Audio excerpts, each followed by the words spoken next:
What is the scariest story you know that is 100% true?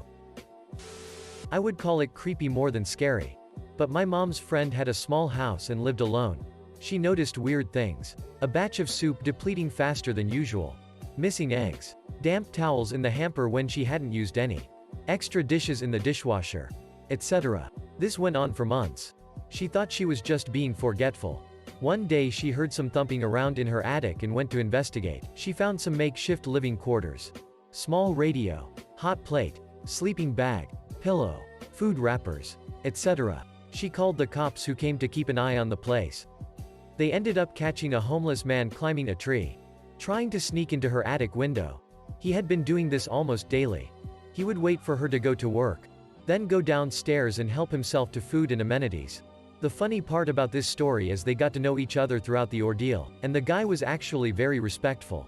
Just down on his luck. She didn't press charges. Instead, let him move in, helped him get a job, and he lived in the attic until he got back on his feet. Creepy shit with a happy ending. My mom was driving, and a guy ran out in the road. So she stopped so she couldn't hit him.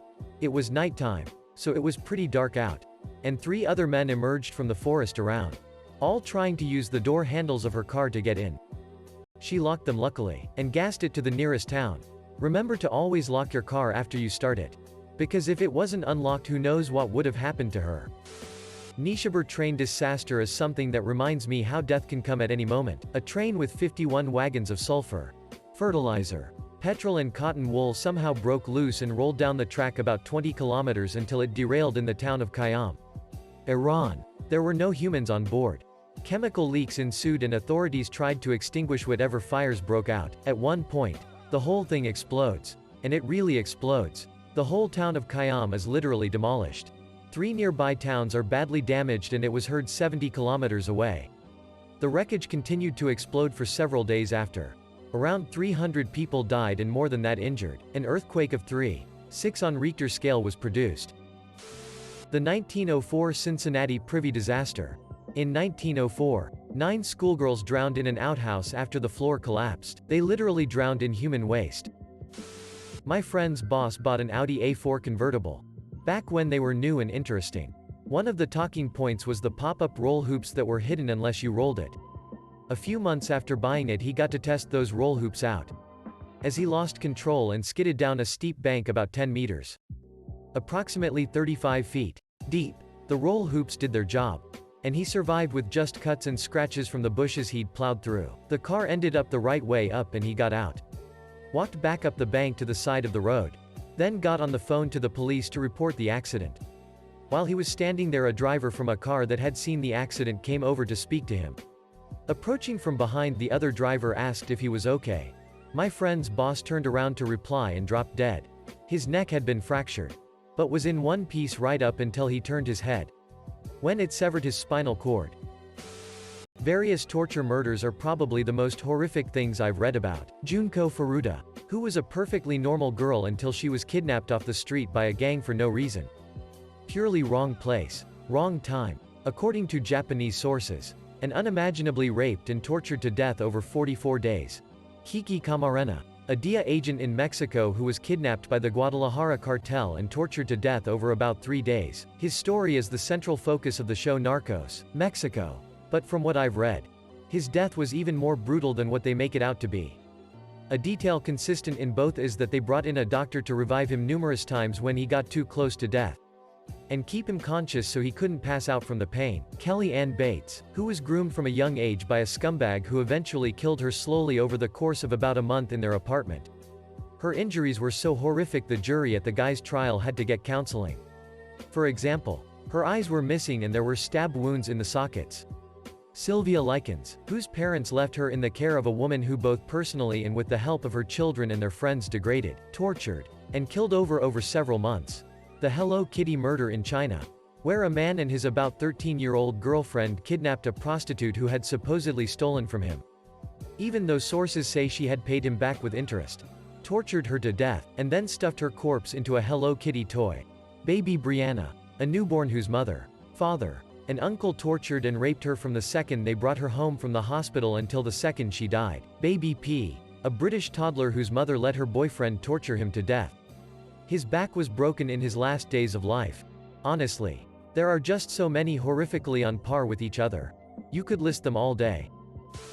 Artemis Pyle, the drummer from Lynyrd Skynyrd, survived a plane crash and walked to a nearby house only to be shot by the homeowner. The homeowner saw a bloody long-haired man and winged him. Pyle survived that as well and made a full recovery. Before my dad died, he once told me a story from when he was in Vietnam in the 1960s. He told me about a mission where he and one other American with 5 CIDG strikers, South Vietnamese villagers turned fighters, were tasked to emplace seismic ground sensors along a trail network deep in the jungle. He said they were about 2 days into the mission when he and 2 of the strikers split off from the main group to go watch a nearby trail intersection. He said the jungle was pretty quiet that day. Just the sounds of birds and bugs and an occasional monkey. He said they had been watching the trail intersection for about 3 or 4 hours and were deciding on whether to move further down the trail or to turn back and link up with the rest of the patrol. Before leaving the cover of the brush, my dad said he checked the trail ahead of them one last time and prepared his men to move. Now here is where the story gets interesting, and he told this part with absolute dead seriousness. He said just as he started to step out onto the trail, he sees a light-skinned black Union cavalry soldier in full battle gear laying alongside the trail just shy of the intersection. My dad said the Union soldier had 2 pistols, a Spencer rifle and a short curved club at his hip. As my dad was trying to process what he was seeing, the soldier looked directly at him and smiled. Then the soldier slowly placed a finger up to his lips as if to tell him to be silent, and then motioned my dad back off the trail. My dad said he signaled for his men to remain hidden, and he recalled that as he slipped back into the jungle on one side of the trail, the Union soldier did the same on his side of the trail. Less than 10 seconds later, he said the lead element of a group of NVA, North Vietnamese Army soldiers, walked right through the trail intersection some 30 feet away. My dad estimated that the group was comprised of some 70 to 80 soldiers equipped with automatic rifles, light machine guns and rocket-propelled grenade launchers. He has no doubt that his entire team would have been wiped out on the spot. He said as soon as the enemy soldiers had passed, he and his team beat feet out of there as fast and as quietly as they could and rejoined with the rest of the patrol. He reported the enemy soldiers his team had encountered, but decided not to say anything about the soldier he had seen. My dad kept this secret for many years, only telling me just before he passed, and earlier only telling his grandmother on her deathbed in the 1970s. He said when he told his grandmother, she smiled and without opening her eyes told him, "You saw old Red Tom. Red Tom was my great-great-grandfather. He was a half-black, half-Creek free man who was a scout for the Union Army during the Civil War and later served with the U.S. Cavalry in the American West. He was known for carrying 2 pistols, a Spencer rifle and a Creek war club into battle. One night my son, 20 at the time, was brought home fall down drunk by his buddy James. About a year later, James got another friend drunk, checked them into a hotel, killed, dismembered and ate some of him. https. LFpress.com. The 5th of April 2016, James McCullough is on trial in death of Alex Fraser, WCM 3C437F0A2824B9B9-2857FCB 77311C0. A female friend in college disappeared from a party at another university in the city town 25-ish miles north of our school. She had arrived with another friend who I believe had driven. At some point she split off to play cornhole or something and was later inexplicably gone. Phone calls went to voicemail. Police were called, but she was simply missing. About 10 days later she was found by a homeless man who witnessed her crawling up to a bus stop in the city, begging for help. She had broken a leg and an arm, and was in very bad shape. At the quite large party, she had her drink secretly drugged and was then led off by a group of men into their vehicle.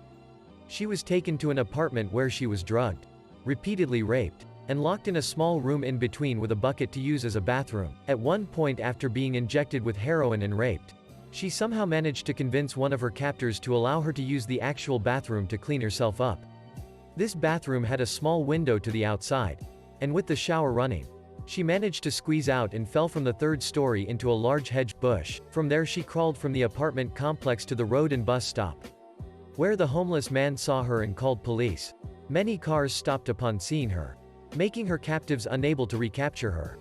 3 men were later arrested for the crime after surveillance cameras allowed police to locate the apartment which she jumped from. She returned to our university almost 2 years later, graduated, and became a nurse. She was obviously traumatized. Never partied again, carried a gun everywhere she could, and somehow moved on with life. It was a terrifying tale none of us ever forgot. She was an 18-year-old freshman when the incident happened.